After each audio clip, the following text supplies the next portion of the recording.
The ghost of South Boston, Whitey Bulger's final days. James Whitey Bulger was one of America's most feared and elusive mob bosses for decades.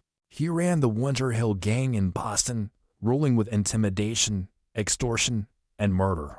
But behind the scenes, he had a dark secret. He was also an FBI informant, feeding agents tips about rival gangs to protect his own empire. When his double life was exposed in the mid-1990s, Bulger vanished a ghost. For 16 years, he evaded capture, living under a false name in California with his longtime girlfriend. In 2011, he was finally caught at age 8. In 2013, he was convicted of 11 murders, racketeering, and other crimes. He was sentenced to life terms plus 5 years. Then came prison.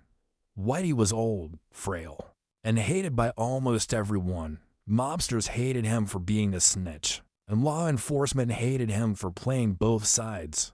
He was moved around several prisons for security reasons, but in October 2018, he was transferred to USP Hazleton, a high-security federal prison in West Virginia known for violence. Within 12 hours of arriving at Hazleton, Bulger was dead.